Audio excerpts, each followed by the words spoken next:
नमस्ते दोस्तों। तो ये हमारा वीडियो नंबर 3 आ चुका है अकाउंटेंसी वाले प्लेलिस्ट का, क्लास 12 का। इसके जस्ट पहले हम लोग ने वीडियो नंबर 2 अपलोड किया जिसमें कि बेसिकली हम डिस्कस किए थे पार्टनरशिप, जो हमारा पहला किताब है 12th अकाउंटेंसी में। उस पूरे पहले बुक में जो लास्ट चैप्टर था डिसोल्यूशन ऑफ पार्टनरशिप फर्म, जिसपे मैंने डिटेल में तो उसके जो पूरे कॉन्सेप्ट थे वो मैंने डिस्कस किए। ज्यादा क्वेश्चंस करवा नहीं पाए थे, लेकिन हाँ मेरा मोटिव था कि कम से कम पहले कॉन्सेप्ट पता रहे कि वो क्वेश्चंस लगते किस तरीके से हैं, उसका पूरा प्रोसेस क्या था, फॉर्मेट क्या था एंड उसके अप्रोच क्या क्या थे, ताकि एग्जाम में जब सवाल आए तो एक बच्चा पूरा ब्लैंक ना होने पाए, एटलीस्ट कुछ न कुछ तो लिख ले। अब इस वीडियो नंबर 3 में हम बात करने जा रहे हैं change in profit sharing ratio among the existing partner. अब थोड़ा सा पहले इस पूरे पार्टनरशिप जो हमारा बुक है ना उस पे बात करते हैं, उसके बाद इस पर्टिकुलर बुक में पढ़ना क्या है, क्या क्या चीजें हैं डिस्कस करते हैं, उसके बाद इस चैप्टर पे आते हैं। ये चैप्टर ढंग से जब पढ़ लेंगे ना, that is change in profit sharing ratio among the existing partner, इसके बाद हमारा जो चैप्टर्स आएगा that is admission, retirement, death, ये सब उसका एक बेस तैयार हो जाएगा।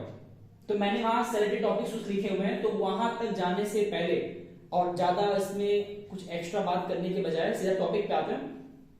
तो ये चैप्टर मैंने क्यों पिकअप किया, इसकी पहले भी एक चैप्टर है that is fundamentals of partnership, जिसमें ये कुछ टॉपिक्स हैं, बट उसमें एक अच्छी बात है ना कि वो टॉपिक थोड़ा सेपरेट है, मतलब चैप्टर 2, 3, 4 एंड 5 से थोड़ा सा अलग है। पार्टनरशिप को हम बेसिकली तरीके से पढ़ा रहे हैं कि बच्चों को जिसको मतलब कुछ भी नहीं आता तो उनको बहुत दिक्कत ना हो समझने में कि शुरू कहां से करें और कहां से वाइंड अप करें। तो एक बार देखिए पहले सेकंड जो हमारा पहला किताब है पार्ट ए का वॉल्यूम नंबर 1, इसमें हमें टोटल नंबर ऑफ चैप्टर्स जो हैं वो है तो 5। मैंने डिसोल्यूशन पढ़ाते वक्त ये बेसिक बातें बात नहीं किया था about the whole partnership book को लेके, अब इसलिए बात कर रहे हैं ताकि एटलीस्ट एक आइडिया रहे, क्योंकि ये चैप्टर हमारा बेस तैयार करेगा आने वाले वीडियो एंड आने वाले चैप्टर्स के लिए, तो इसको समझना बहुत जरूरी है। चैप्टर 1 हमारा क्या था, पार्टनरशिप। ये हमारा पहला बुक है पार्टनरशिप पेयर। ये सब बातें मैंने हालांकि बताया था ब्रीफ में अपने पहले वीडियो में इकोनॉमिक्स वाले में, तो यहाँ पे उसको थोड़ा सा और फर्दर एक्सप्लेन कर रहे हैं ताकि एक हमें पता रहे कि चल क्या रहा है वीडियो में। जो हमारा पार्टनरशिप वाला बुक है इसमें हमारा चैप्टर 1 हमारा क्या है, फंडामेंटल्स ऑफ पार्टनरशिप है, ठीक, पार्टनरशिप फर्म या पार्टनरशिप। उसके बाद जो हम लिखे हैं टॉप पे, इसको हम शॉर्ट में एनपीएसआर कह सकते हैं, न्यू प्रॉफिट शेयरिंग रेशियो या फिर change in profit sharing ratio amongst the existing partners. इसके बाद हमारा आता है admission of partners in partnership firm. उसके बाद आता है retirement and death of partners in partnership firm. ध्यान देना है, मैंने लिखा है admission of partner in partnership firm, ध्यान देना चीज को, मतलब पार्टनर्स का एडमिशन मतलब उनका आना, पार्टनर्स का रिटायरमेंट मतलब उनका जाना। अगर पार्टनर आ रहे हैं तो पार्टनर जा भी हो सकते हैं ना, और फिर डेथ कि वो मन से नहीं गए लेकिन वो डेथ हो गई किसी वजह से, तो ये सब पॉसिबिलिटीज होते हैं पार्टनरशिप फर्म के चलते वक्त। And last dissolution of partnership firm. इस बार मैंने डिसोल्यूशन ऑफ पार्टनर नहीं लिखा है, डिसोल्यूशन ऑफ पार्टनरशिप फर्म, पूरा पार्टनरशिप फर्म ही हमारा क्या हो गया, इस तरीके से बंद हो गया। तो अभी 5 चैप्टर्स हैं, ये पांचों चैप्टर्स मिला के हमारा होता है 36 मार्क्स, ठीक है। अब आप देख सकते हैं कि कोई बच्चा अगर बहुत अच्छे से मार्क्स पाना चाहता है अकाउंटेंसी में, एटलीस्ट अगर पास पहले होना चाहता है, तो आउट ऑफ 80 27 पाना होता है, तो उस 27 में से 36 यहां कवर कर रहा है, तो मतलब अकेले पार्टनरशिप ही सफिशिएंट है उस बच्चे को पास कराने के लिए। और जो मेरा पहला वीडियो था तीसरे बुक का एक chapter that is comparative and common size, वहां मैंने पढ़ाया था 4 मार्क्स का कंटेंट, ठीक, वो बेसिकली 4 मार्क्स कवर करता है। उसका नाम क्या था, पार्ट बी का volume 1 that is comparative and common size. होता क्या है ना कि जब भी हम लोग कुछ पढ़ाई लिखाई कर रहे होते हैं तो हमें थोड़ा सा प्लानिंग से पढ़ना होता है, देखना होता है कि क्या कैसे चल रहा है। सिर्फ पढ़ा दें, सिर्फ बातें बोल देंगे, कोई मतलब नहीं। फिर वो आप लोगों ने साल भर किया है और ऑब्वियस सी बात है बहुत चीजें तो इग्नोर करते हैं, समझते नहीं है। जब चीजें पता होती हैं उसके बाद जब उस तरीके से पढ़ते हैं ना प्लानिंग से, तो इफेक्टिव होता है एंड रिजल्ट भी अच्छा आता है। तो हम क्या कह रहे हैं, 4 मार्क्स हमारे यहां कवर हो गया। कहां पे? कंपेरेटिव से। हालांकि अभी पार्ट बी में जो कि 20 मार्क्स कवर करता है बोर्ड में, उस 20 मार्क्स में 4 मार्क्स पढ़ा है, अभी और पढ़ाना बाकी है। फिर पार्ट ए वॉल्यूम 1 36 मार्क्स का होता है। अब इस 36 में हम लोग ने अभी जो पढ़ा है वो ये पढ़े हैं सिर्फ वीडियो नंबर 2 में। ये हमारा वीडियो नंबर 1 था, ये हमारा वीडियो नंबर 2 है। अब जो पढ़ाने जा रहे हैं वो ये वाला चैप्टर है, that is change in एनपीएसआर, that is video number 3। अब होगा क्या ना, वीडियो नंबर 3 हो जाने के बाद ये हमारा एक सपोर्टिव बेस बना देगा किन चैप्टर्स के लिए? इन दोनों के लिए। एडमिशन और रिटायरमेंट एक बच्चा तभी समझ सकता है, तभी क्वेश्चन लगा सकता है जब उसको बेसिक कॉन्सेप्ट पता हो, किसका? चेंज इन पीएसआर का। क्योंकि यही जो मैंने टॉपिक्स लिखा है ना, हालांकि ऐसा नहीं कि ये इतना ही सिर्फ है तो बहुत कुछ। एंड दोबारा कह रहा है अकाउंटेंसी सब्जेक्ट ऐसा नहीं जिसको हम 1-2 दिन में खत्म कर लें, 1-2 वीडियोस में खत्म कर लें, 1-2 घंटे में खत्म कर दें। नहीं, समय चाहिए होता है, बट स्टिल हम पूरी कोशिश कर रहे हैं कि उस बड़े से चीजों को जितना हो पाए प्रिसाइज करके, और इतना प्रिसाइज भी नहीं कर दे कि कुछ समझ ही ना आए। तो हम चीजों को प्रिसाइज तो कर रहे हैं बट वो समझ में रहे, ऊपर से ना निकल जाए दिमाग से। तो उस तरीके से कोशिश करें बताने का। तो कहीं पे भी लगे कि बहुत ज्यादा थोड़ा सा हम डिटेलिंग नहीं जा रहे हैं, तो उतना आपको ये समझना पड़ेगा कि भाई एज पर हम time and as per board के पॉइंट ऑफ व्यू बता रहे चीजों को। चेंज इन पीएसआर हमको सपोर्ट करेगा एडमिशन, रिटायरमेंट, डेथ को समझने के लिए। ठीक, डिसॉल्यूशन पढ़ने के बाद हम लोग क्या कर रहे हैं, चैप्टर 2 जो है इस पूरे बुक का वो पिकअप किए। अब इस लेक्चर में ये जब हो जाएगा ना ये chapter, that is change in PSR, उसके बाद हम इस एडमिशन को नहीं पढ़ाएंगे, हो सकता है मतलब फिलहाल अभी अपने एग्जाम के अकॉर्डिंग नहीं कवर कर पाएंगे, उतना समय नहीं है। तो फिर हम क्या पढ़ाएंगे, हम पढ़ाने जाएंगे फिर आप लोग को retirement, death of a partner in a partnership firm. क्योंकि एग्जाम में क्या होता है, इन दोनों के बीच में और लग के आता है, मतलब 6 मार्क्स का सवाल आना तय होता है, तो इन दोनों में और लगा होता है। अब हम क्यों फोकस करा रिटायरमेंट पे, क्यों एडमिशन पे नहीं, हालांकि दोनों में से एक आएगा। तो यहाँ पे डेथ भी है, और एग्जाम में क्या होता है ना कि डेथ का भी क्वेश्चन अलग से आ जाता है बहुत बार। तो अगर हमने पढ़ा फॉर एग्जांपल एडमिशन रिटायरमेंट में, हमने इन दोनों में पढ़ लिया एडमिशन, और सवाल एग्जाम में एडमिशन रिटायरमेंट तो दिया, ठीक है, और लग के, और मैं एडमिशन ऑप्ट कर लिया, बट क्या हो अगर अलग से डेथ का सवाल आ गया तो समझदारी क्या है, जब इनमें और है तो बेहतर है रिटायरमेंट ही पढ़ लें, क्योंकि रिटायरमेंट और डेथ दोनों बहुत हद तक जुड़ा हुआ है। बस फर्क क्या है, दोनों में सिमिलरिटीज क्या है कि दोनों में पार्टनर जा रहा है, एक में जा रहा है अपने मन से, मतलब अपने इच्छा से पार्टनरशिप फॉर्म को छोड़ के जा रहा है, और एक में उसका डेथ हो जा रहा है। तो दोनों के साथ पार्टनर जा रहा है तो सिमिलरिटीज तो है, इसलिए मैंने इनको पिकअप किया। तो वीडियो नंबर 3 इस पे है, जो वीडियो नंबर 4 आएगा नेक्स्ट इसके बाद वो इसी पर रहेगा, that is retirement and death. अब ये 3 चैप्टर्स पढ़ लेने के बाद, अभी चैप्टर 1 बचा रहेगा फंडामेंटल्स वाला, तो उसको हम रोके रहेंगे। ये तीनों पढ़ लेने के बाद हम ये नहीं कहते पूरा 36 मार्क्स कवर कर लेंगे, बट इतना तो श्योर है आउट ऑफ 36 एक एवरेज बता रहे हैं और एकदम मिनिमम बता रहे हैं।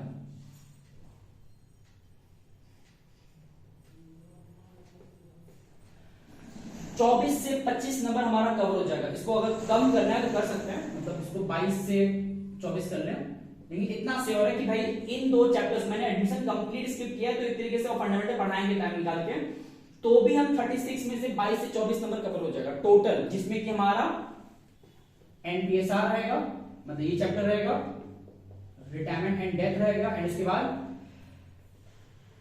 डिसॉल्यूशन रहेगा। तो कम से कम हमारा एक लमसम हिस्सा कवर रहेगा पार्टनरशिप वाले किताब का इन 3 वीडियोस में, video number 2, video number 3 and video number 4 जो अभी इसके बाद आएगा।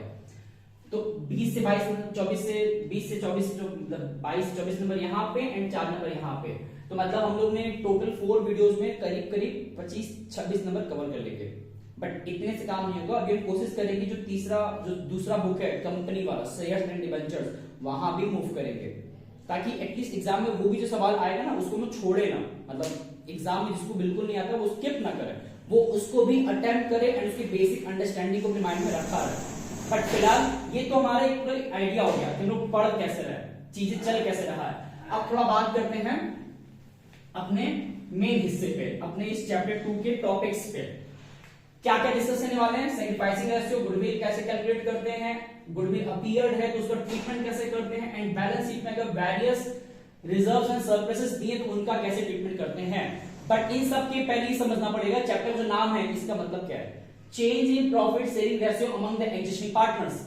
बहुत बार क्या होता है ना कि जो पार्टनर्स, मान लेते हैं एक पार्टनरशिप फॉर्म है उसमें टोटल 3 पार्टनर्स है, मान लेते हैं ए बी एंड सी, इन तीनों का जो प्रपोर्शन है आपस में प्रॉफिट शेयरिंग का माइनस कितना कितना है 30%, 30% एंड 40%। इसका मतलब क्या हुआ कि जो ए बी सी है ना, ए बी एंड सी, इनका जो प्रॉफिट शेयरिंग है आपस में वो कितना कितना है 30% है, उसको हम 30 लिखते हैं, 30% तो कहने को है 30, बी का 30 है एंड सी का 40 है, ये ए का है, ये बी का है, ये सी का है, तो कितना आया 0 कट गया तो 3, 3 एंड 4। ये हमारा एक्चुअल में एक रेशियो आया किसका, इन तीनों पार्टनर्स का, जिसके थ्रू वो आपस में प्रॉफिट को डिस्ट्रीब्यूट करेंगे। अब ऐसा नहीं कि भाई तीनों पार्टनर्स ऑल टाइम हमेशा के लिए इसी रेशियो को लेके चलेंगे। हो सकता है साल भर में ए ने बहुत मेहनत किया, ए ने इतना मेहनत किया कि वो बी और सी से कह रहा है कि भाई आप लोग आलसी हो, बहुत ज्यादा काम नहीं करते हो, आपसे अधिक हम काम करते हैं, तो मेरा जो हिस्सा 30% है उसको बढ़ाइए आप लोग और अपना अपना घटाइए। बिकॉज ऐसा क्यों, क्योंकि भाई फॉर्म, अगर पूरा फॉर्म था हमारा जिसका 100% शेयर है और उस 100 को बटा था तीनों में डिस्ट्रीब्यूटेड था, तो अगर ए का बढ़ाना है उस 100 में से, तो ऑब्वियस सी बात है बी और सी को क्या करना पड़ेगा, डिक्रीज करना पड़ेगा, या तो बी या तो सी, या दोनों को डिक्रीज करना पड़ेगा ए के लिए। तो अब होता क्या है कि हर साल तो ये सेम रहेगा नहीं, बदल सकता है, तो उस बदलने के प्रोसेस को, उस बदलने की प्रक्रिया में बोलते हैं change in profit sharing ratio among the existing partner. हो सकता है ये जो हमारा ओल्ड वाला केस था इसमें एक न्यू पैटर्न क्या आ जाए, ये एक ऐसा पैटर्न भी आ सकता है। हम थोड़ा सा एक ब्रीफ कर रहे हैं चैप्टर के बारे में, उसके बाद टॉपिक पे आते हैं। सर्कल नहीं बन रहा है, ठीक। तो हो सकता है कि मान लो ए ने कहा कि मुझे इतना चाहिए शेयर, ये ए का है करीब करीब 50%, और बी के पास रह गया अभी भी स्टिल कितना 25%, ये बी के पास रह गया, और सी के पास भी 25%।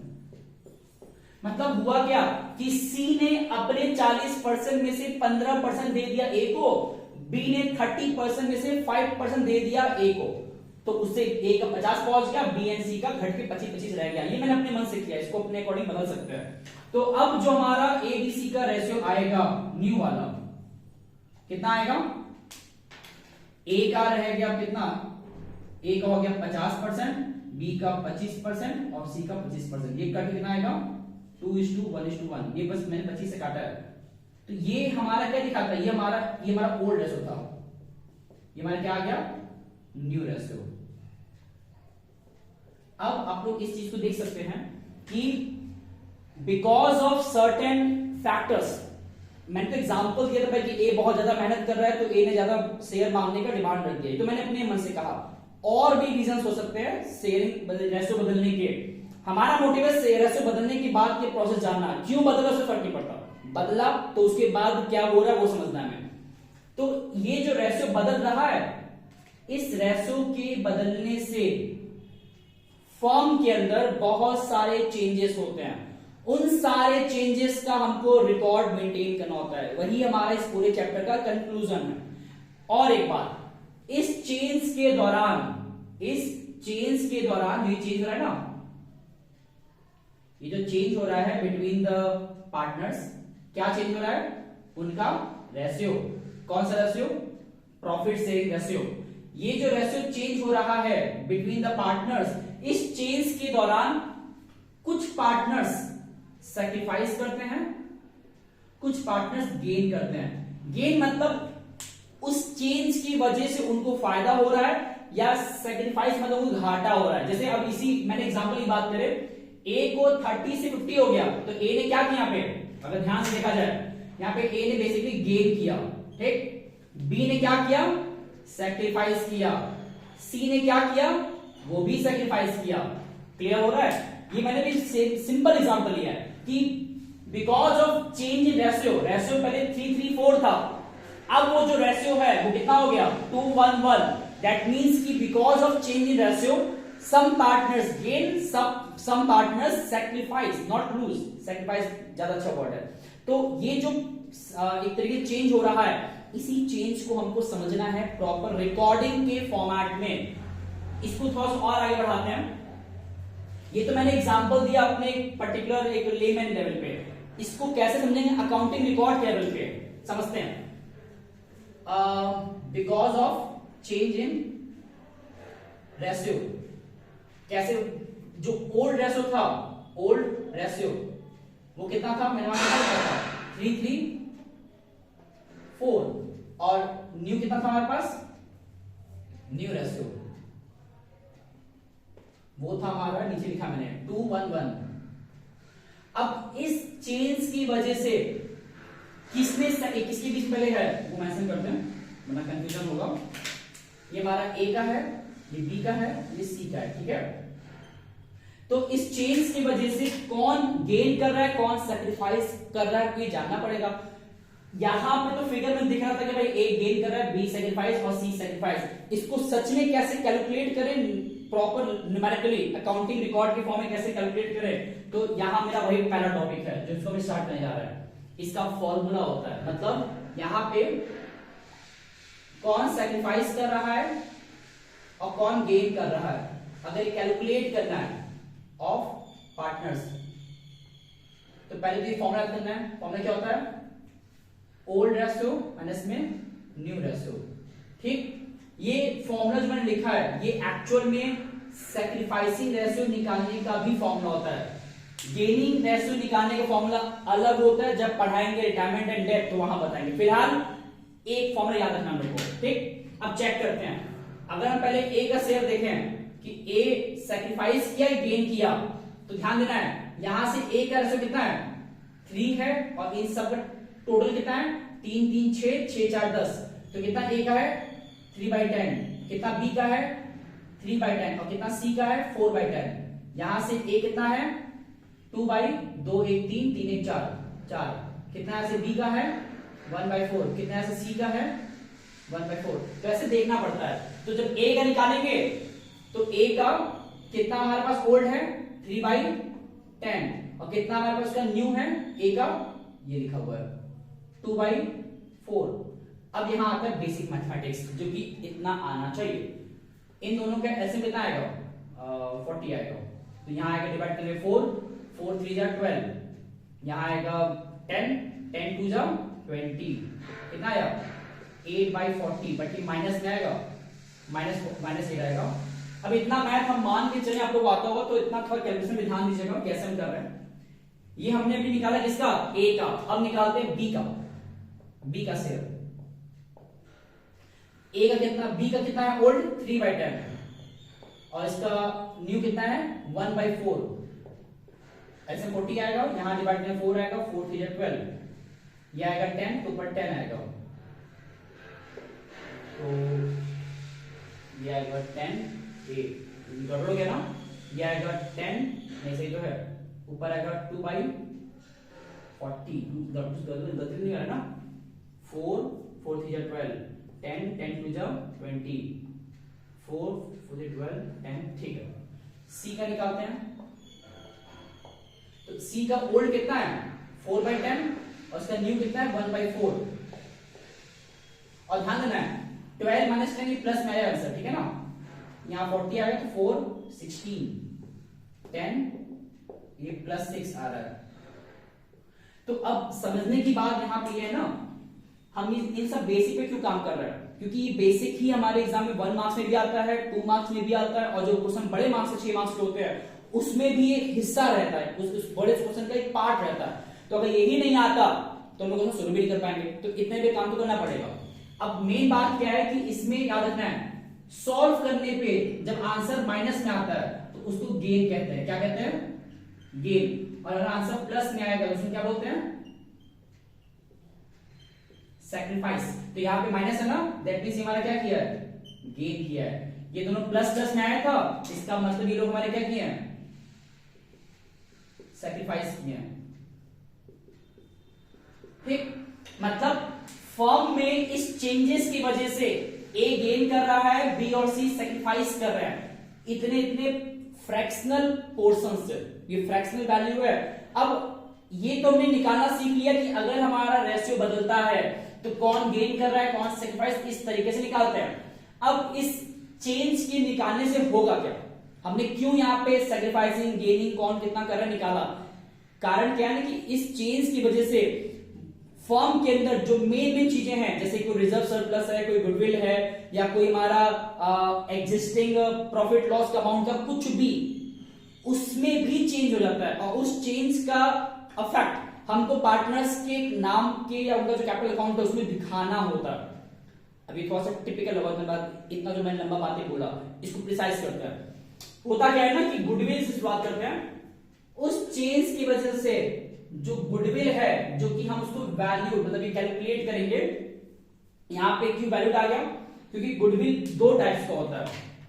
एक गुडविल होता है, अब इसको थोड़ा रब करते हैं पहले ताकि चीजें थोड़ा सा आगे बढ़े।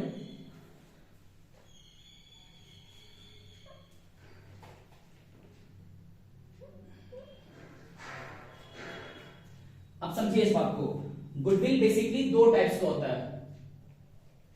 एक होता है, हम बहुत डीप नहीं जा रहे हैं कि मतलब थ्योरी पढ़ाने बैठ जाए, बहुत जितना हमारे काम का है एग्जाम के कॉन्टेक्स्ट में से उतने में जा रहे हैं फिलहाल। तो गुडविल होता क्या है? It is basically the goodwill is the good image और the reputation of a firm, जिसके बेसिस पे वो एक्स्ट्रा इनकम जनरेट करता है। भाई अगर कोई कंपनी ज्यादा कमा रहा है तो क्यों कमा रहा है? Because of his own goodwill. Goodwill हटा दो तो उस कंपनी का सेल बहुत घट जाएगा, फिर वो नॉर्मल कंपनी अननोन कंपनी कहलाता है। तो गुडविल बेसिकली उसको एक्स्ट्रा इनकम जनरेट कराने में सपोर्ट करता है। वो उसका एक तरीके से ब्रांड वैल्यू होता है, उसका एक मार्केट वैल्यू होता है, जो उसको एक तरीके से मार्केट में एक अच्छा पोजीशनिंग दिलाता है अमंग्स द कॉम्पिटिटर्स।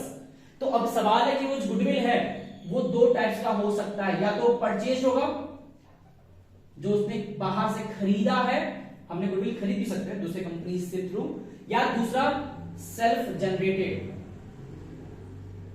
अब होता क्या ना, मोस्टली हम लोग जो गुडविल परचेज होता है, आज क्यों मारने गिर रहा है, क्योंकि होता क्या है मोस्टली जो परचेज करते हैं गुडविल, उसको हम अपने बैलेंस शीट में शो करते हैं। कहां शो करते हैं? अपने असेट्स में, असेट्स के साइड में।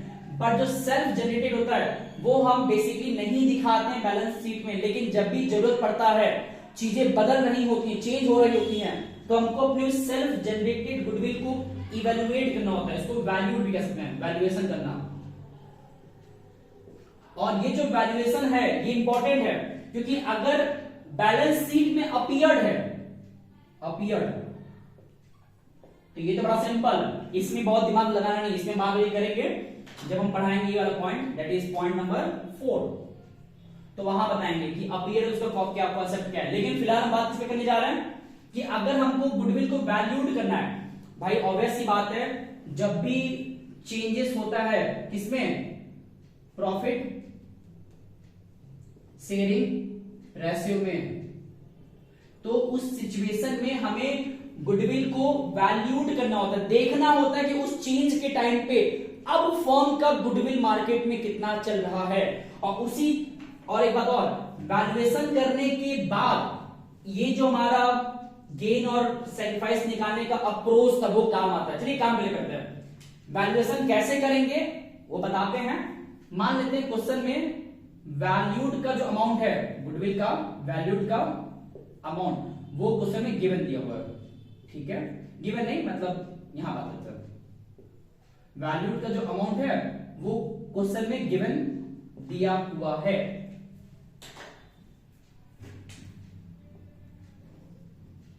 और दूसरा हमें कैलकुलेट करना है। तो मैंने दो केस दिया, एक हमें गुडविल कैलकुलेट करना आना चाहिए, मतलब गुडविल के वैल्यूड अमाउंट का कैलकुलेशन करना आना चाहिए। दूसरा, अगर हम लकी हुए हैं और क्वेश्चन में गुडविल का वैल्यूड का अमाउंट दिया है, ध्यान देना, वर्ड बहुत ध्यान देना है। मैंने वैल्यूड लिखा है यहाँ पे, मैंने यहाँ पे अपीयर्ड लिखा है, तो अपीयर्ड वाला कॉन्सेप्ट अलग है, वो बताते हैं अभी। वैल्यूड अगर है मतलब गुडविल हमारे लिए क्या है, क्वेश्चन में वैल्यूड के फॉर्म में दिया है कि हाँ चेंज की वजह से गुडविल प्रॉफिट शेयरिंग रेशियो के चेंज के दौरान फर्म का कितना गुडविल मार्केट में चल रहा है, वो वैल्यूड अमाउंट क्वेश्चन में दे दिया है। तो हमें सॉल्व तो करना नहीं है, मतलब हमारा जो ये वैल्यूएशन का अमाउंट दे दिया है तो हमारा मेहनत बच गया। अब हमको अलग से कैलकुलेट करने की जरूरत नहीं है, अगर वैल्यूड वाला दिया है तो सिंपली मान लेते हैं कि कितना दिया हुआ है, जो गुडविल का अमाउंट है, गुडविल का अमाउंट कितना दिया है, फॉर एग्जांपल दिया हुआ है 40,000, 40,000 हमारा गुडविल का अमाउंट क्वेश्चन में दिया हुआ है। तो अब ऐसे केस में इसका जो ये जो क्वेश्चन नहीं है कि एबीसी 3 पार्टनर्स हैं जिसमें कि उनका ओल्ड रेशो दिया है, न्यू रेशो दिया हुआ है, तो इस चेंज की वजह से मतलब ये जो रेशियो था जब ये चेंज हुआ तो उस चेंज की वजह से गुडविल पे जो इंपैक्ट होगा या गुडविल का जो ट्रीटमेंट है वो कैसे शो करेंगे, इस गुडविल का जो ट्रीटमेंट है वो कैसे शो करेंगे। ध्यान देना है, गुडविल का वैल्यूड क्वेश्चन में दिया हुआ ऐसा बहुत कम होता है, बट मान लेते दिया ही हुआ है, तो उस सिचुएशन में ये जो हमारा रेशियो बदला है, चेंज हुआ है, इस चेंज का इंपैक्ट उस गुडविल पे कैसे शो करेंगे। ये एंट्री जो है जेन एंट्री, हमको वो समझना है पहले, और ये बड़ा इंपॉर्टेंट है, बच्चे इसमें गलती कर देते हैं।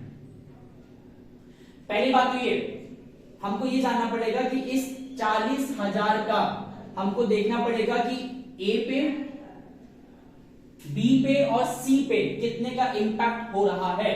तो देखते हैं, पहले अगर ए की बात करें तो कितना था इसका, हमने जो सॉल्व किया था 8/40, 8/40 इनटू में गुडविल का अमाउंट, ये एक हो गया। बी के लिए कितना था 2/40 इनटू में गुडविल का अमाउंट। सी के लिए 6/40 इंटू में 40,000। ठीक, अब इसको जब सॉल्व करेंगे अलग अलग कितना आएगा, ये हमारा सॉल्व करने पे आएगा 8,000, ये आएगा हमारा 2,000, ये आएगा हमारा 6,000। ठीक, तो जब जनरेटिव बनाते हैं तो क्या होता है ना कि अब ये देखना होता है जो पर्सन, यहां सुनना, जो पर्सन सैक्रिफाइस कर रहा है, जो पर्सन सैक्रिफाइस कर रहा है उसका नाम जनरल एंट्री में कहां लिखेंगे, नीचे। मतलब फॉर्मेट की बात कर रहे हैं, पहले जो गेन कर रहा है वो ऊपर रहेगा, गेनिंग पार्टनर ऊपर लिखाएगा डेबिटेड, और जो सैक्रिफाइस किया वो नीचे लिखाएगा सैक्रिफाइसिंग पार्टनर, और यहां पे अमाउंट लिखा जाएगा, नरेशन लिखा जाएगा। ठीक, ये हमारा जनरल एंट्री है। तो अब as per our this question, इस हिसाब से हमारा एंट्री क्या बनेगा, ये बताइए। यहां पे गेन कौन कर रहा था, ए, तो जो ए का नाम है, ए का नाम वो ऊपर लिखाएगा, तो ए कैपिटल अकाउंट डेबिटेड, कितना एक अमाउंट था 8,000, और जो सैक्रिफाइस को नीचे लिखाएगा 2, यहां पे 2 होता है, सॉरी 2, बी और सी दोनों सैक्रिफाइस किए हैं, ये दोनों ना नीचे आएगा, तो कितना है, बी कैपिटल अकाउंट 2, सी कैपिटल अकाउंट, कितना का अमाउंट था नीचे सॉल्व किया था ना, 2,000 और 6,000 नरेशन। अब यहां पे काम की बात, मैंने अभी तक क्या बताया कि अगर रेशियो बदलता है तो उस वजह से हो क्या रहा है, ये जो तीनों पार्टनर्स थे उसमें कोई पार्टनर उस चेंज की वजह से बेनिफिशियरी हुआ, कोई पार्टनर नॉन बेनिफिशियरी हुआ। As per our this question a benefit में था, उसको गेन हुआ, चेंज की वजह से बी और सी सैक्रिफाइस हो गया। ठीक, तो उसकी वजह से गुडविल का जो इंपैक्ट है, गुडविल का जो अमाउंट है वो उनके चेंज को रिफ्लेक्ट कराता है। कैसे कि ए को 8,000 का फायदा हो रहा है, बी और सी को सैक्रिफाइस हो रहा है।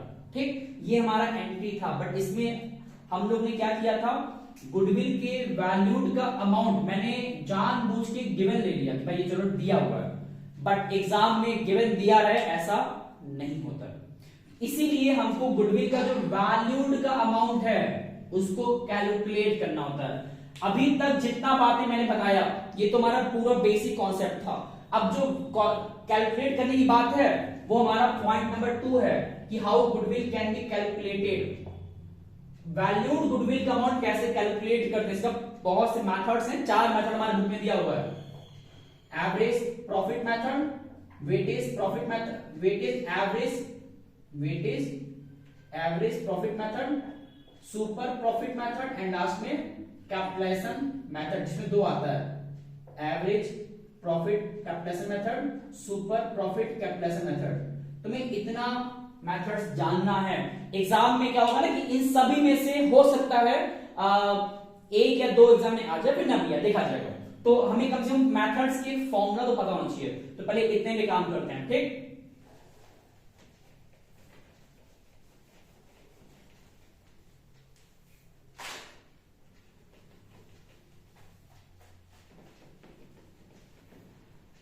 अभी मैंने क्या बताया कि गुडविल को कैलकुलेट करने के लिए, मतलब गुडविल का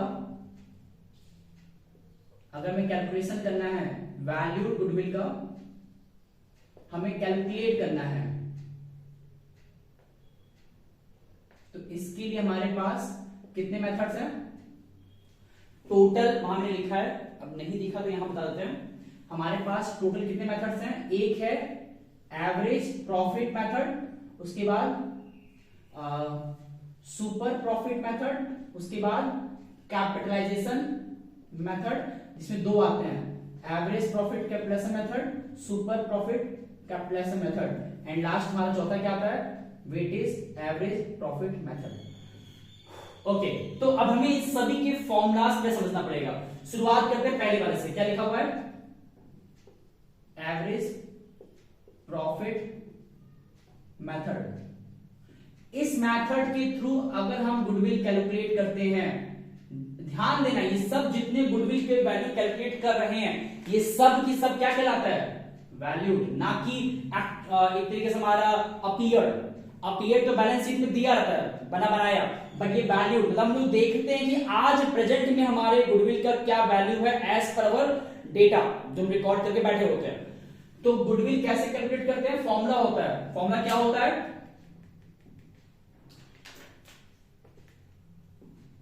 एवरेज प्रॉफिट इनटू में परचेज ईयर या ईयर परचेज। ये क्वेश्चन में दिया रहेगा 2 साल, 1 साल, 3 साल, 2.5 साल से लिखा होता है तो कोई दिक्कत नहीं, पुट कर देना सीधा। लेकिन अब इतने हम लोग लकी नहीं है कि हमको बना बनाए एवरेज प्रॉफिट का वैल्यू क्वेश्चन में दिया रहे, तो अगर नहीं दिया तो कोई दिक्कत नहीं है, हम इसको कैलकुलेट कर सकते हैं। और पहली बात ये एवरेज प्रॉफिट को ये लिखा ना, इसको हम बोलते हैं क्या है, इसको हम कहते हैं एवरेज प्रॉफिट। इसका एक नाम और होता है, इसको बोलते हैं एक्चुअल प्रॉफिट। क्या बोलते हैं, एक्चुअल प्रॉफिट। तो एक्चुअल प्रॉफिट या एवरेज प्रॉफिट कैसे निकलता है, ये निकलता है सम टोटल ऑफ प्रॉफिट या लॉस जो भी क्वेश्चन में दिया रहेगा ऑफ सब्सिक्वेंट ईयर्स, जितने साल की बात कर रहा है, अपॉन में टोटल नंबर ऑफ ईयर्स। जितने साल की बात कर रहा है वो नीचे लिखाएगा और जितने साल की बात हुआ उसमें जो प्रॉफिट लॉस जो भी हुआ है प्लस माइनस जो भी दिया रहेगा वो ऊपर लिखाएगा। लेकिन ध्यान देने की बात क्या है ना, टोटल यहां पे कौन सा रहेगा, एक्चुअल, मतलब हमने एक्चुअल में कितना प्रॉफिट लॉस अर्न किया बीते 3 साल की बात करें तो उन 3 सालों में कितना हमारे पास प्रॉफिट है या लॉस है जो भी वो ऊपर लिखाएगा, उन सबको जोड़ देंगे। फॉर एग्जांपल 3 साल की बात करते हैं, 1 साल प्रॉफिट अर्न किया 10,000, सेकेंड ईयर 25,000, थर्ड ईयर फिर 10,000, तो 10,000, 25,000, 10,000 कितना हो गया 45,000, तो 45 ऊपर लिखाएगा, फिर नीचे नंबर ऑफ ईयर जितने की बात कर रहे हैं, 3 साल की बात किया ना तो 3 से 3 लिखाएगा, तो 45 ऊपर नीचे 3, तो 45,000 अपॉन 3 कितना आएगा 15,000 आएगा, तो 15,000 हमारा क्या आ गया एवरेज प्रॉफिट का वैल्यू। तो ये तो फॉर्मूला हो गया और उसको मल्टीप्लाई करेंगे परचेज ईयर से, तो हमें क्या मिल जाएगा गुडविल का अमाउंट, ठीक। और एक बार गुडविल का अमाउंट मिल गया तो जो मैंने वहां पे गिवन दिया था, कितना दिया था गिवन में 40,000, तो उसी प्रकार हमको गुडविल अमाउंट मिल जाता है। यहां हमें कैलकुलेट करना पड़ा, वहां बना बना मैंने दिया हुआ था, बना बनाया। ये एक मेथड था। अब आते हैं सेकंड मेथड, क्या नाम है उसका? Super profit method. Super profit method. अगर हमें गुडविल कैलकुलेट करना है as per super profit method के बेसिस पे, तो फॉर्मूला क्या होता है गुडविल निकालने का? सुपर प्रॉफिट इनटू में परचेज ईयर। अब देख सकते हैं कि जैसे यहां पे अगर हमको निकालना था एवरेज प्रॉफिट की मदद से गुडविल, तो average profit into purchase year, और जब हमको निकालना था goodwill as per super profit की मदद से, तो super profit into purchase year. कितना दोनों सिमिलरिटीज है, बस यहाँ पे एपी यहाँ पे एसपी, इतना फर्क है। लेकिन हाँ, वहां पे एवरेज प्रॉफिट निकालने का तरीका ये था, यहां पे सुपर प्रॉफिट निकालने का तरीका अलग है। वो देखते हैं क्या है। क्या है? अगर हमको निकालना है सुपर प्रॉफिट का वैल्यू, जैसे यहां हमने निकाला था एवरेज प्रॉफिट का वैल्यू, कैसे निकाला था? एवरेज प्रॉफिट हमने कैसे कैलकुलेट किया? Total actual of profit loss of subsequent years, sum total, मतलब जोड़ना है, sum total upon total number of years. Super profit कैसे निकलता है? याद रखना है, ये निकलता है एवरेज प्रॉफिट माइनस में नॉर्मल प्रॉफिट। अब ये जो फॉर्मूला है सुपर प्रॉफिट निकालने का, इसमें दो टर्म्स हैं, average profit minus normal profit. इसमें जो सबसे पहले लिखा है दैट इज एवरेज प्रॉफिट, वो तो ये सेम हो गया, उसमें कुछ फर्क नहीं है। लेकिन जो उसके बाद लिखा है माइनस नॉर्मल प्रॉफिट, ये हमको क्वेश्चन में अगर बना बनाए दिया है तो अच्छी बात है, नहीं दिया है तो हमको इस टर्म को निकालना होता है अलग से। और नॉर्मल प्रॉफिट को निकालने का तरीका भी होता है, क्या होता है? कैपिटल इंप्लॉयड इनटू में नॉर्मल, यहां 8 नहीं रहा, एक मिनट, नॉर्मल प्रॉफिट को निकालने का फॉर्मूला होता है, क्या होता है?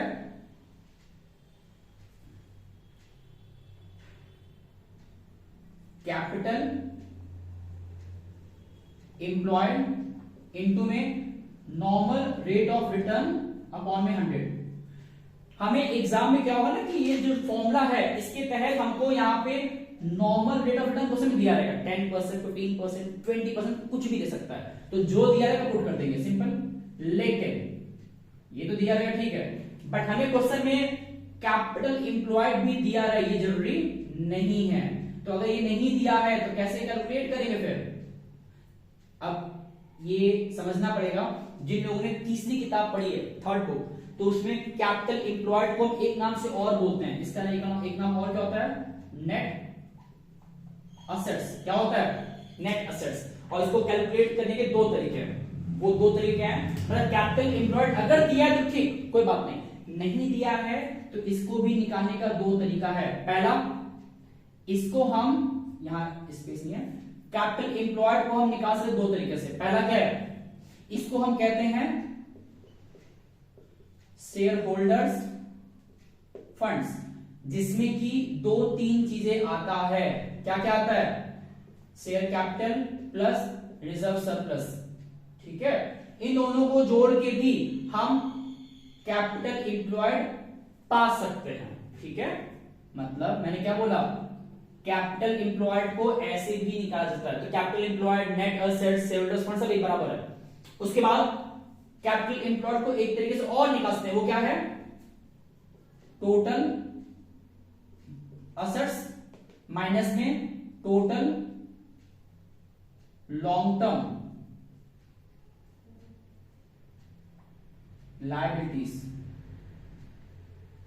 ध्यान देने की बात है, मैंने फॉर्मूले में क्या लिखा है? टोटल असेट्स, मतलब कैपिटल एम्प्लॉयड को निकालने के लिए मैंने क्या लिखा है?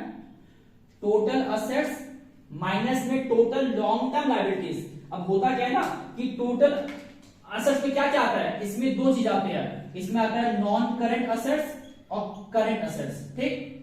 इसमें भी दो आता है, क्या क्या आता है? नॉन करंट लायबिलिटीज और करंट लायबिलिटीज।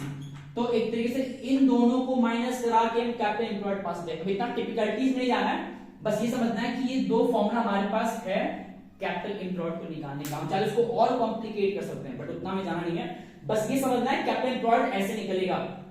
नहीं दिया है तो निकालना पड़ता है, मोस्टली दिया होता है तो यहाँ पुट करना होता है। तो capital employed into net normal rate of return upon 100 करके निकल जाता है नॉर्मल प्रॉफिट, एवरेज प्रॉफिट ऊपर निकाल सकते हैं जो मैंने बताया था। तो उन दोनों को माइनस करके क्या पाएंगे, super profit. Super profit into purchase year करेंगे क्या मिल जाएगा मुझे, गुडविल अमाउंट। और यहां का जो गुडविल है वो एवरेज प्रॉफिट की मदद से निकला, यहां गुडविल किसको नहीं निकला, सुपर प्रॉफिट की मदद से निकला।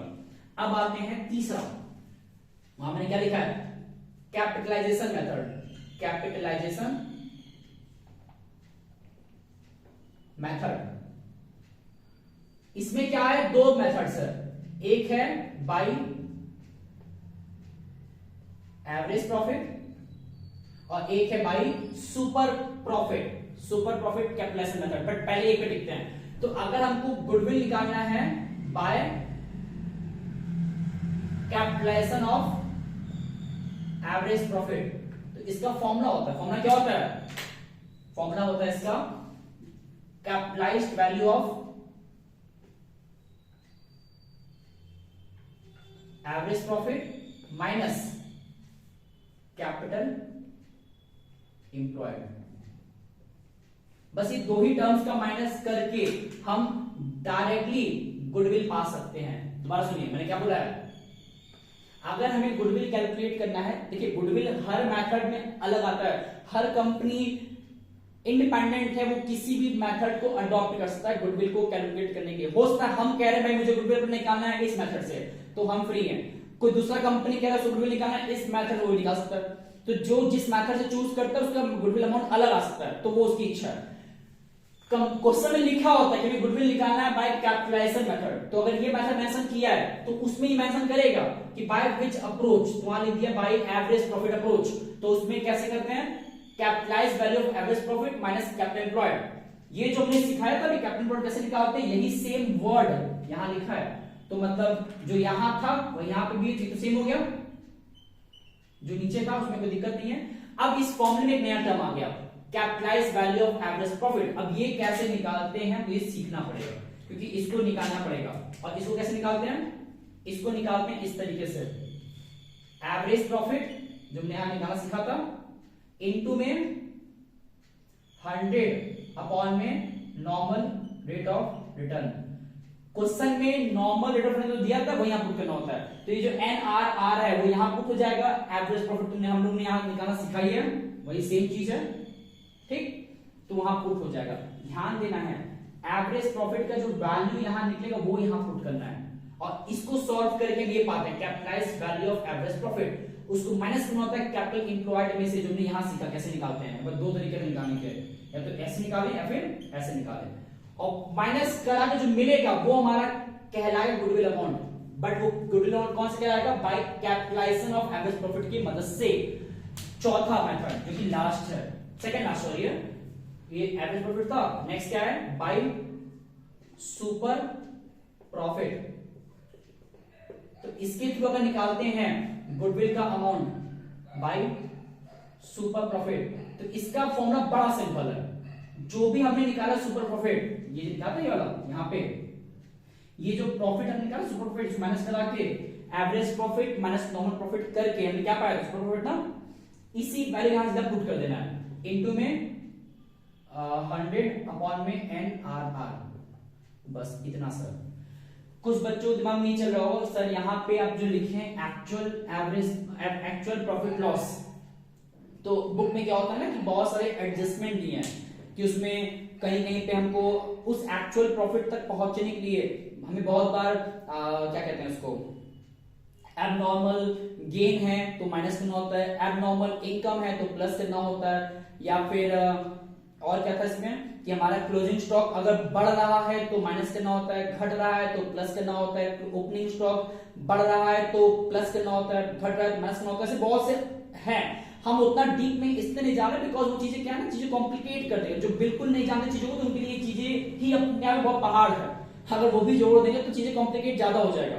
तो इतना मैसअप नहीं करना है, बहुत प्रिसाइज रखना है कि चीजें एग्जाम कॉन्टेक्स्ट में हमारे बहुत काम कर रहा है, एकदम सब मिक्सअप ना हो जाए। तो कम से कम इतनी बातें जरूर पता जितना बता रहे फिलहाल के लिए। फॉर्मूले में तक भी फोकस करा रहे हैं, रीजन क्या है कि फॉर्मूला कि ऊपर सवाल बनता है 2 नंबर 3 नंबर का अलग से। इसके पहले मैंने सैक्रिफाइसिंग पे गेनिंग पे काम कराया, वो भी बनता है। उसके बाद मैंने गुडविल कैसे एंट्री बनाते हैं मैंने वो बताया था। अब हम बता रहे हैं गुडविल कैसे कैलकुलेट करते हैं। ये फॉर्मूलाज हैं। इसमें मैंने अभी एक फॉर्मूला रह गया, वो है weightage average profit method. For my point of view हालांकि बता सकते हैं बट कोई दिक्कत नहीं है, इसको स्किप कर सकते हैं। तो ये 3 हमारे लिए जरूरी था। अब इतना सीख लेने के बाद अब सीधा आते हैं कि अगर ध्यान देने की बात करते हैं, बता पहले आगे बात कर रहे हैं। सब केस में हमें क्या मिला अल्टीमेटली गुडविल अमाउंट, जो कि वैल्यूड है, मतलब कि गुडविल अमाउंट एक्चुअल नहीं है, कि वैल्यूएशन के तौर पे है कि हमने सिर्फ वैल्यूड किया कि उस प्रेजेंट सिचुएशन में गुडविल कैसा है। इसके बाद अब हम बात करते हैं कि मान लेते हैं कि अब हमें क्वेश्चन में चीजें दिया हुआ, बैलेंस शीट में कुछ चीजें, मतलब गुडविल अपीयर्ड भी है, गुडविल वैल्यूड भी है, एंड उसके अलावा रिजर्व सरप्लस भी दिया है। तो एंट्रीज कैसे बनता है, उस बाद पूरा प्रोसेस क्या है उसमें बात करते हैं। हम 1-2 सवाल लेंगे फिर चीजों वाइंड अप करेंगे इस लेक्चर को।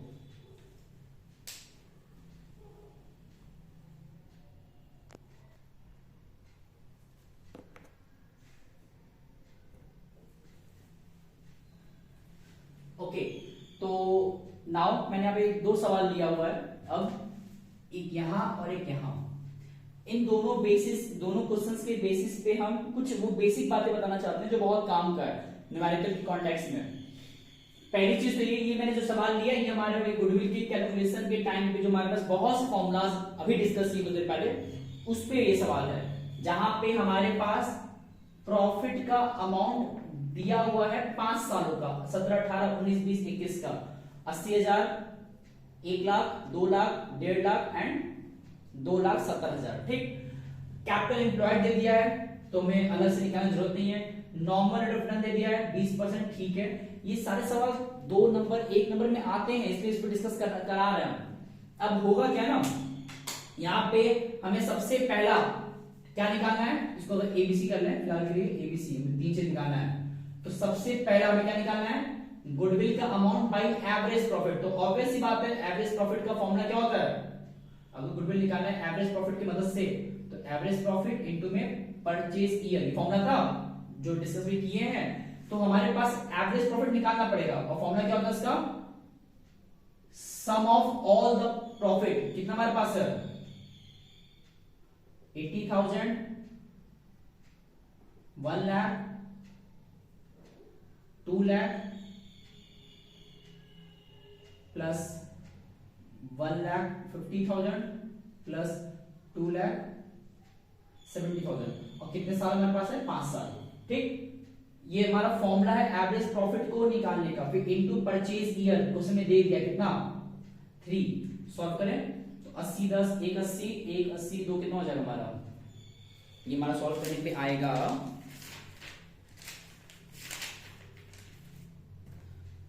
ये हमारा सॉल्व करने पे आएगा 1,60,000। ठीक है, ये मैंने सॉल्व डायरेक्टली किया इस पूरे को, फिर इनटू 3 ये कितना हो गया हमारा 4,80,000।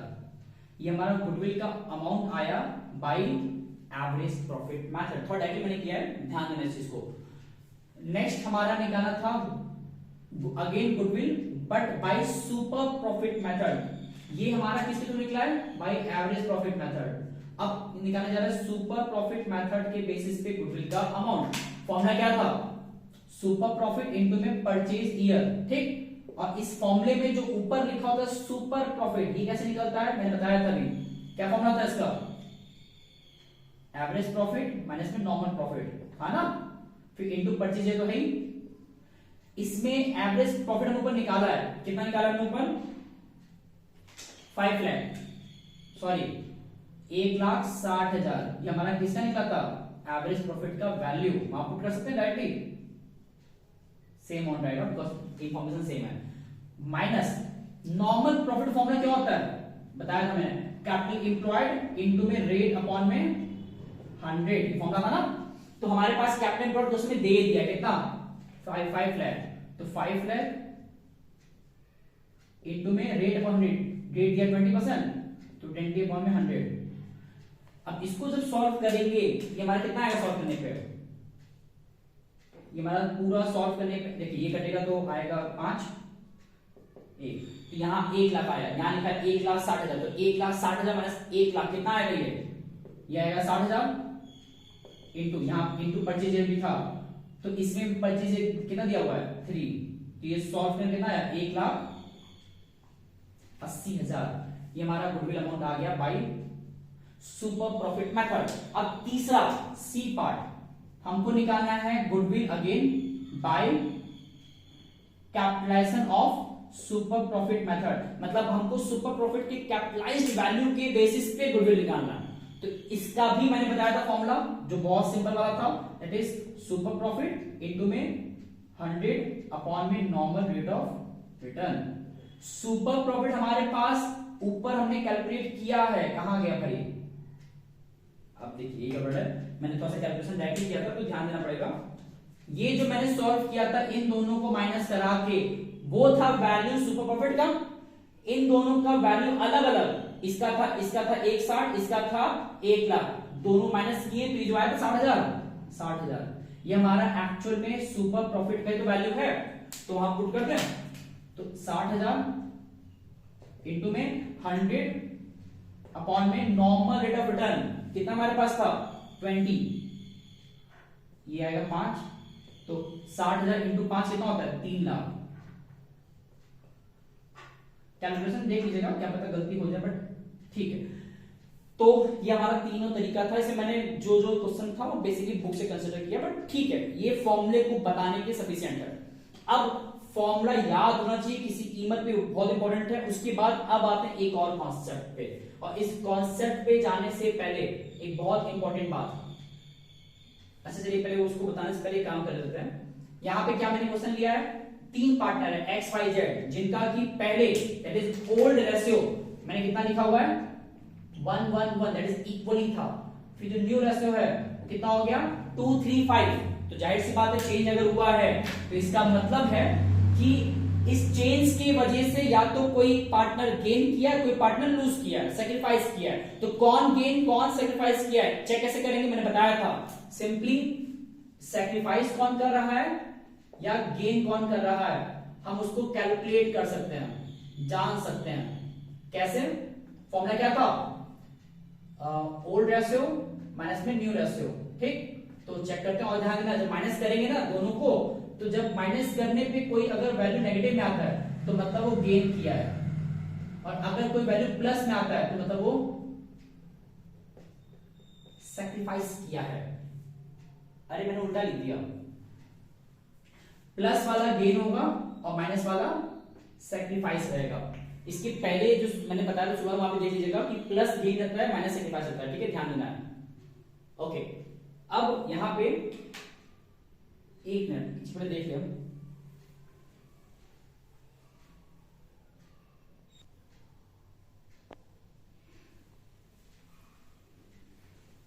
शुरुआत में देख लीजिएगा, मैंने शायद मुझे ध्यान नहीं आ रहा, नेगेटिव होता है गेन, प्लस होता है सैक्रिफाइस, इस चीज ध्यान दीजिएगा। इसके पीछे कारण है बता सकते हैं, बट ठीक है।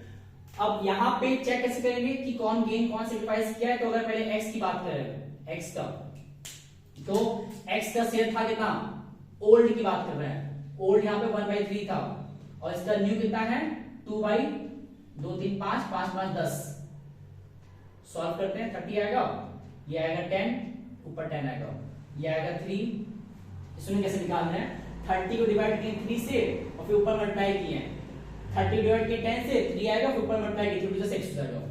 इसे बेसिक मैथ है, और सॉल्व करने पे ये प्लस में आया है, ठीक है।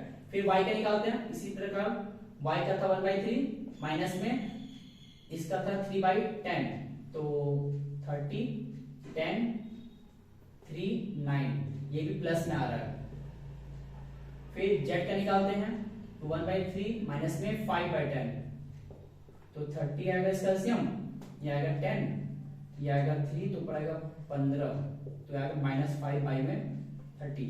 अब ऊपर मैंने बताया था कि जो माइनस में आ रहा है मतलब वो गेन किया है, और जो प्लस प्लस में तो वो सैक्रिफाइस किया है, ठीक। अब इससे हुआ क्या, इससे हुआ ये ना कि जो भी सैक्रिफाइस कर रहा है वो जनरल एंट्री में जाएगा नीचे क्रेडिट साइड में, और जो गेन किया है वो जाएगा जनरल एंट्री में ऊपर डेबिट साइड में। तो अब होगा क्या, हमारे पास मान लेते हैं कि एक हमने गुडविल का वैल्यूड अमाउंट पहले से दे दिया, कितना 60,000, कितना दिया है 60,000। तो वैल्यूड की अगर बात करें, पहले गुडविल का जो वैल्यूड अमाउंट है उसके ट्रीटमेंट की बात करें, कितना अमाउंट दिया पहले 60,000। इसका 3 हिस्सा करेंगे वही एक्स वाई जेड के केस में, कितना का आएगा चेक करिए। एक्स का था 4/30 इंटू में 60,000, वाई का था 1/30 इंटू में 60,000, जेड का था 5/30 इंटू में 60,000। सॉल्व करने भी आएगा हमारा कितना 2000 इंटू 4 8,000 आएगा, ये आएगा 2000, ये आएगा 10,000। और ये भी ध्यान देना है कि इसमें सेक्रीफाइस और गेन कौन किया, इस चीज को बहुत ध्यान देना है। एक्स यहां हमारा सेक्रीफाइस किया था, ये भी सेक्रीफाइस, ये भी गेन किया था। तो जब जनरेटरी बनेगा ना जनरेटरी, तो इसका जो जनरल एंट्री है इसमें जेड कहां जाएगा, गेन जो किया है वो ऊपर लिखाता है। तो जेड कैपिटल अकाउंट डेबिटेड कितने से 10,000 से, टू एक्स कैपिटल अकाउंट कितने से 8,000 से है, और टू वाई कैपिटल अकाउंट कितने से है 2,000 से है। ठीक, अब ये तो मैंने बताया जब गुडविल का वैल्यूड अमाउंट या तुमने कैलकुलेट किया या दिया वो तो उस हिसाब से एंट्री बन गया।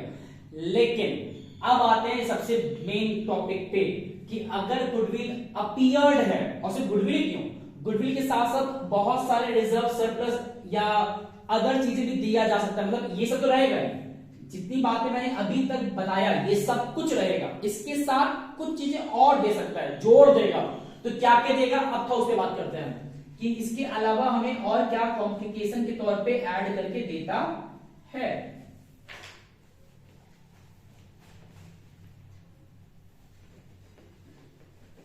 होगा क्या ना, जैसे अब एग्जाम्पल लेते हैं, पहले शुरुआत बैलेंस शीट से करते हैं क्योंकि अपीयर्ड कहां रहता है, अपीयर्ड बैलेंस शीट में रहता है। तो बैलेंस शीट में क्या क्या अपीयर्ड रह सकता है और उसका जो फॉर्मेट है, मतलब कि इसका क्या क्या पहले रह सकता है एंड उसको कैसे कन्वर्ट करेंगे जनरल एंट्री में, समझना पड़ेगा हम लोग को। यहां होता है असेट्स, यहां होता है लायबिलिटीज। मुझे पता है थोड़ा लेक्चर लंबा जा रहा है, बट मैंने शुरुआत में ही कहा था कि हम कोशिश पूरा ये कर रहे हैं कि जो भी चैप्टर पिकअप कर रहे हैं उसमें मैक्सिमम कंटेंट बता दे। स्टिल हम दोबारा कह रहे हैं बहुत कुछ तुम बता भी नहीं पा रहे बिकॉज टाइम लिमिटेड है, बट स्टिल इतना जरूर बता रहे हैं कि जो हमारे एग्जाम के लिए काम कर रहे हैं। तो थोड़ा सा पेशेंसली इतना चीज देखिए क्योंकि आपके बहुत जरूरी है इन चीजों के लिए बोर्ड के अकॉर्डिंग। तो अब इसमें क्या क्या रहेगा, गुडविल का पहले स्पेस क्या है, गुडविल अपीयर्ड वगैरह है तो कहां लिखाता है, तो सबसे इंपॉर्टेंट गुडविल यहां रहता है, कहां रहता है गुडविल, अमाउंट यहां लिखा है इस तरीके से। बट सिर्फ गुडविल नहीं, ये तो अपीयर्ड वाला है, ठीक। इसके अलावा और क्या दे सकता है गुडविल के अलावा, क्योंकि यहां मैंने लिखा है बहुत सारे एक्यूमुलेटेड पीएल फिक्सेशियस एसेट्स ये सब दे सकता है। तो क्या क्या आ सकता है, एसेट्स में अब गुडविल के साथ साथ पीएल आ सकता है, पीएल मतलब प्रॉफिट लॉस। सिर्फ पीएल लिखे काम नहीं बनेगा, इसके आगे डेबिट लिखा होना चाहिए।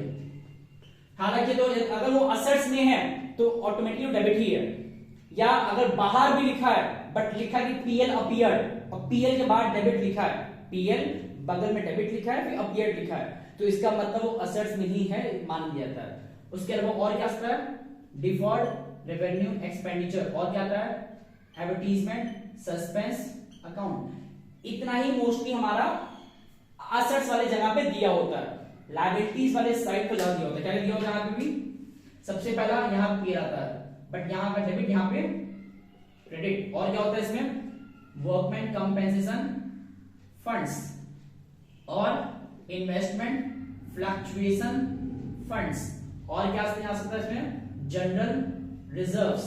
इसके अलावा ठीक है, इतना बहुत है। इसमें सिर्फ पीएल भी लिखा रहेगा ना, मतलब अगर क्वेश्चन में सिर्फ पीएल लिखा है तो भी वो बाय डिफॉल्ट लायबिलिटी वाला ही कहलाता है, ये बात याद रखना आप लोगों को, ठीक है ना। अब इसके अलावा ठीक है, इतना सफिशिएंट है। तो इतना कुछ हमें एग्जाम में अपीयर्ड के फॉर्म में दे सकता है। अब इन सभी को जो कि अपीयर्ड में रहेगा, जो कि बैलेंस शीट में लिखा रहता है, तो इस अपीयर्ड का हम लोग एंट्री कैसे बनाएंगे, बिकॉज अभी तक जितना हम लोग पूरा सीखे वो तो वैल्यूड के लेके था, वैल्यूड को लेके था, वैल्यूड दिया है तो कैसे एंट्री बनेगा, वही पहले हम लोग माइनस करते हैं क्लोजिंग का ओल्ड का न्यू से, तो वहां से गेन और सैक्रिफाइस मिलता है, फिर उसके अकॉर्डिंग अपना वैल्यूड वाले को एंट्री बना लेता है, या वैल्यूड पहले निकालना पड़ता है, जिसमें मैंने पूरा मेथड बताया है, वही जो पूरा ढेर सारे मेथड्स थे, गुडविल कैसे कैलकुलेट करते हैं, वही वैल्यूड निकलता है। अब ये तो पूरा वैल्यूएशन को लेकर बात हो गया। क्या हो अगर बैलेंस शीट में इन सब में से कुछ अगर दिया हुआ है तो इसका भी हमको ट्रीटमेंट सीखना होगा। बहुत सिंपल है, हिंट देते हैं, ये जितना भी कुछ असेट्स में दिया है, ध्यान सुनिएगा, ये जितना कुछ असेट्स में दिया है ये बेसिकली हम पार्टनर से चार्ज करते हैं। क्या करते हैं? पार्टनर से चार्ज, मतलब उनसे मांगते हैं, लेते हैं। और चार्ज कैसे करते हैं वो भी समझिए, हम लोग ये पार्टनर से चार्ज बेसिकली करते हैं उनको डेबिट करके, मतलब जनरल एंट्री में पार्टनर्स के नाम को, पार्टनर्स के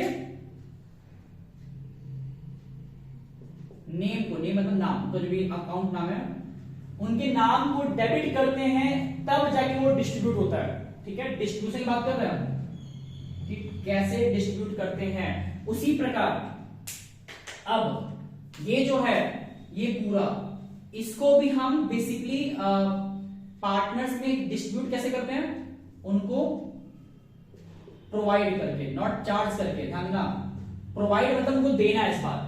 अब जब देने की बात आ गई, ये मत कहां बता रहे हैं, वही सेम जनरल एंट्री में। तो जब देने की बात आ रही है, डिस्ट्रीब्यूट करने की बात आ रही है, तो इसमें होगा क्या ना, इसके लिए हम क्या करेंगे, इसको क्रेडिट करेंगे। क्या करेंगे? क्रेडिट। मतलब जनरल एंट्री में उनके नाम को क्रेडिट करेंगे, और उसको याद भी कर लीजिए कि जब जब हमको पार्टनर्स कैपिटल अकाउंट को इंक्रीज करना है तो क्रेडिट करते हैं, पार्टनर्स कैपिटल अकाउंट को डिक्रीज करना है तो डेबिट करते हैं। तो ये जितने हमारे लिखे ना असेट्स में, ये बेसिकली पार्टनर्स के कैपिटल अकाउंट को डिक्रीज कराते हैं, क्योंकि ये सब एक्चुअल में एक तरह से क्या है, लॉस टाइप का है। ठीक है, तो ऑब्वियस बात लॉस का भुगतान ये लोग भरेंगे, कंपेंसेट वो लोग करेंगे, तो इसलिए इनके नाम को डेबिट करते हैं, क्योंकि वो उनके पार्टनर्स के कैपिटल के अमाउंट को डिक्रीज करा रहा है। ये सब पार्टनर्स के कैपिटल को बढ़ा देते हैं, इंक्रीज कराते हैं, इसलिए उसको हम क्रेडिट करते हैं। तो इस यहां पे मैंने जो लिखा था ये प्रॉफिट, ये एक्चुअल हमारा क्या है, प्रॉफिट है, लॉस को इंडिकेट नहीं करता ये, ठीक है ना। अब सवाल है कि इसका एक्चुअल में एंट्री कैसे बनेगा। एक एग्जांपल लेते हैं, मान लेते हैं कि क्वेश्चन में जनरल रिजर्व दिया है, कितना दिया हुआ है, और हाँ सबसे इंपॉर्टेंट बात बताने भूल गए कि जितना भी डिस्ट्रीब्यूशन है ये होता किस तरीके से है, ये सब की सब होता है ओल्ड रेशियो में। किसमें होता है ये? ओल्ड रेशियो, मतलब यहां पे हमको न्यू से कोई फर्क नहीं पड़ता, जो हमारा शुरुआत का रेशियो होता है उसी में इसको पूरा डिस्ट्रीब्यूट करना होता है। लेकिन ओल्ड में तब करेंगे जब डिस्ट्रीब्यूट करना है, मतलब अगर हमारे बैलेंस शीट में ये जो जनरल रिजर्व है ना, ये अपीयर्ड तो है, अपीयर्ड है, उसको पार्टनर्स में डिस्ट्रीब्यूट करना है, बांट देना है, ताकि नाम खत्म हो जाए, पार्टनर में चला जाए, तो ओल्ड रेशियो में बांट देंगे।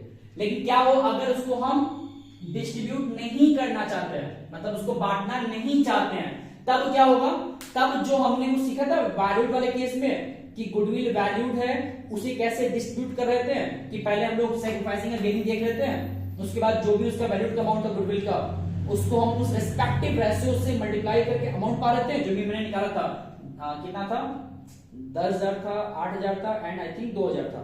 तो उसी प्रकार हम लोग करते हैं, बट वो अलग केस है, उसे बताएंगे फिर कभी। फिलहाल गुडविल अगर अपीयर्ड है, मतलब जनरल रिजर्व यानी कि 10,000 ये अपीयर्ड है, तो कैसे करेंगे। अभी मैंने जो सवाल लिया था कौन कौन सा, जिसमें कि हमारा एक्स वाई और जेड 1:1:1 था, और उनका जो न्यू था ये ओल्ड रेशियो था, और जो उनका न्यू रेशियो था कितना था हमारे पास, बता रहे हमने लिया था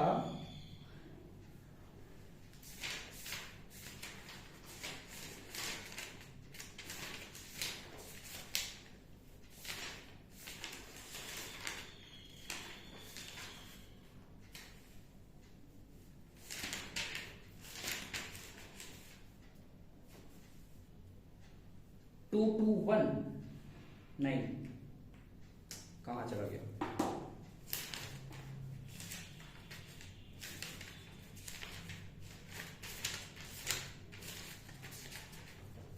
कोई बात नहीं बेटा, तो इसको लेते हैं लोग 221।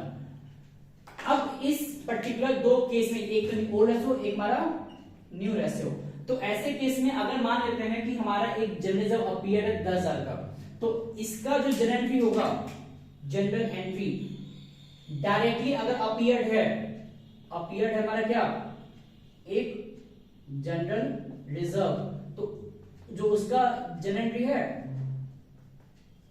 इसको हम डायरेक्टली बांट देंगे, किसमें, पार्टनर्स के बीच में। और ध्यान दें, जब बांटेंगे तो जो पार्टनर्स के नाम है कहां जाएगा, क्रेडिट में, तो जितने नाम हैं सब नीचे आएगा, 2x 2y 2z, और ऊपर क्या लिखाएगा फिर, जिसको बांट रहे हैं, किसको बांट रहे हैं, जनरल रिजर्व को, तो जनरल रिजर्व अकाउंट डेबिटेड।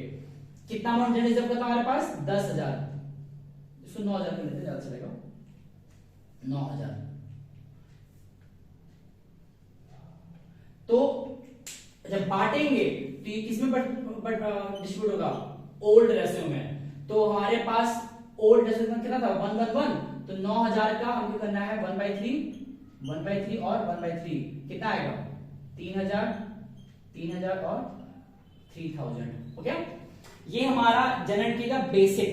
इसी तरीके से बाकी भी रिकॉर्ड होगा, लेकिन इसका एंट्री रिवर्स होता है। अगर अपीयर्ड है मान लेते हैं, मतलब यहां पे हमने क्या किया, इस वाले में पार्टनर्स के नाम कहां रखा, क्रेडिट साइड में, वहां पे जो पार्टनर्स का नाम है वो कहां जाएगा, डेबिट साइड में। मान लेते हैं गुडविल का अपीयर्ड है फॉर एग्जांपल कितने का, 18,000 का, ठीक है।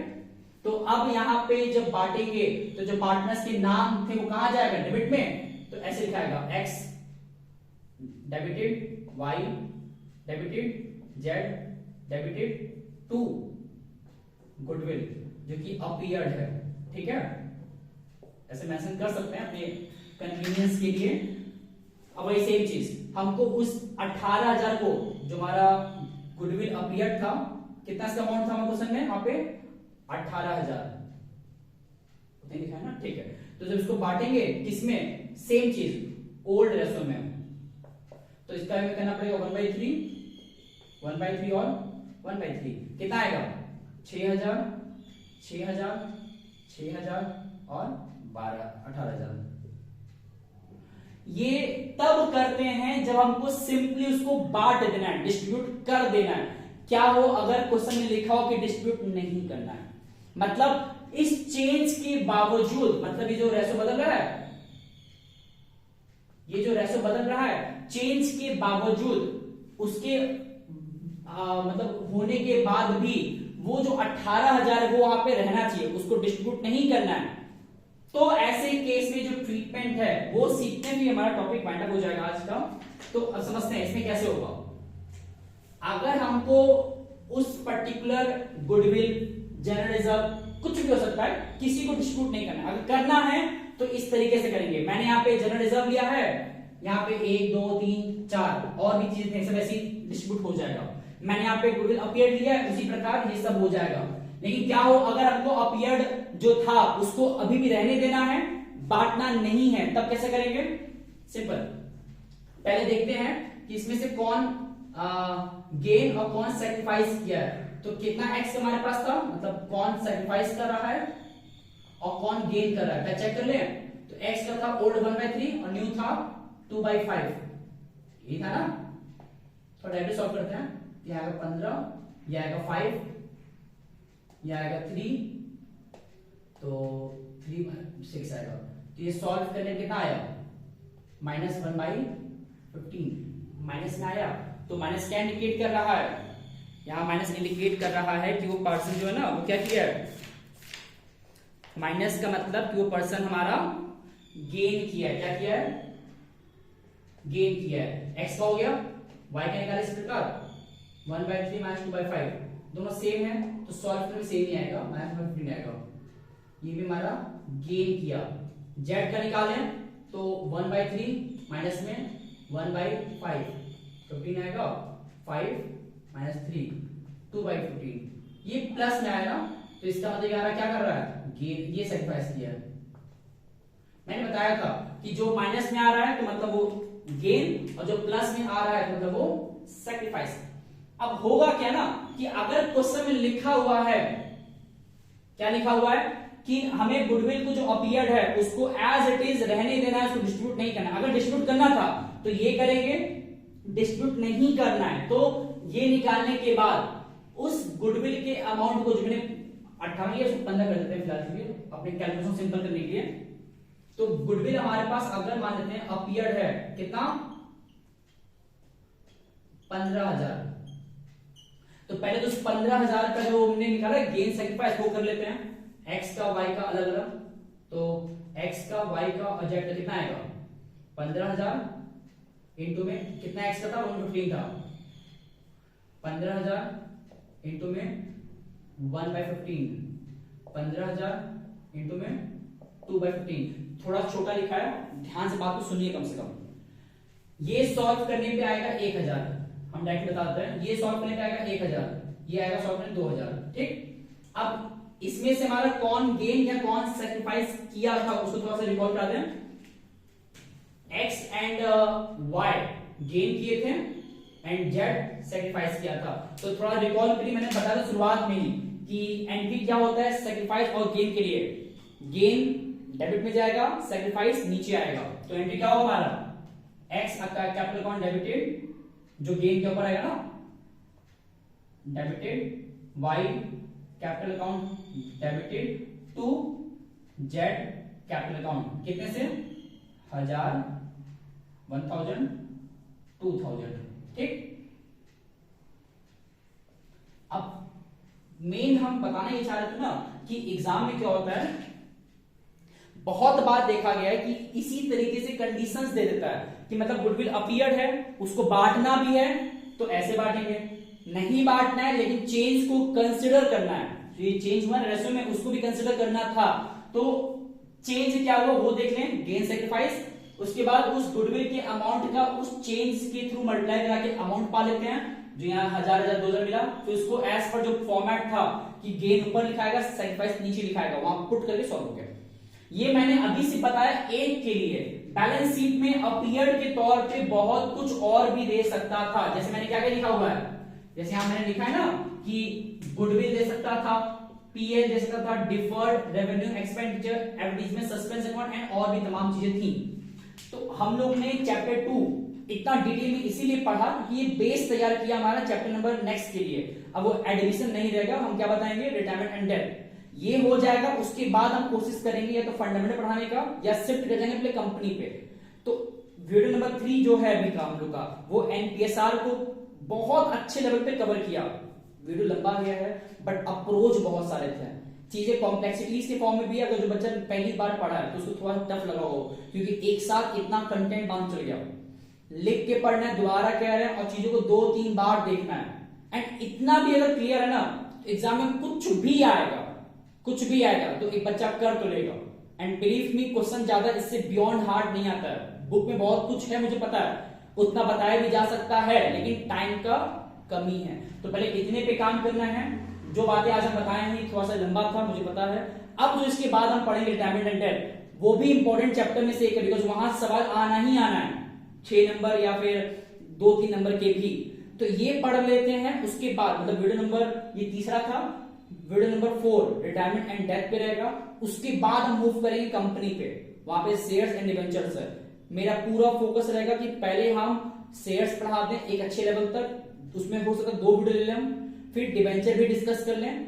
अब देखना है कि कितना हम कर पाते हैं, बिकॉज आज हो गया 20 तारीख, 21 एंड 22 2 दिन अपने पास है, और मुझे भी cash flow statement and accounting ratios भी डिस्कस करना है एक लेवल तक, बिकॉज अकाउंटिंग रेशियो फॉर्मूला पूरा है। अकाउंटिंग रेशियोज में फॉर्मूला भी अगर पता है तो एक बच्चा कुछ भी कर तो देगा और मिल जाता है स्टेप मार्किंग। लेकिन स्टिल हम लोग ने आज जितना पढ़े ना इन 3 वीडियोस तक में, पहला कॉमन सेंस कंपैरेटिव, दूसरा डिसोल्यूशन एंड तीसरा ये वाला, इतने में भी हम लोग ने अभी तक टोटल 15-16 नंबर कवर कर लिया बीते 3 वीडियोस में।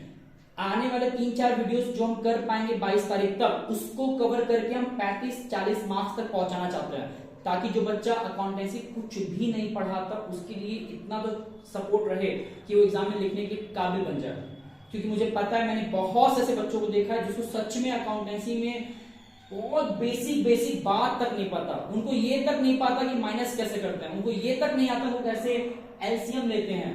तो मेरा मानना है उनको इतने पे काम करना पड़ेगा मिनिमम, इसके बियॉन्ड बहुत कुछ है, बट इतना तो कम से कम पढ़ना पड़ेगा।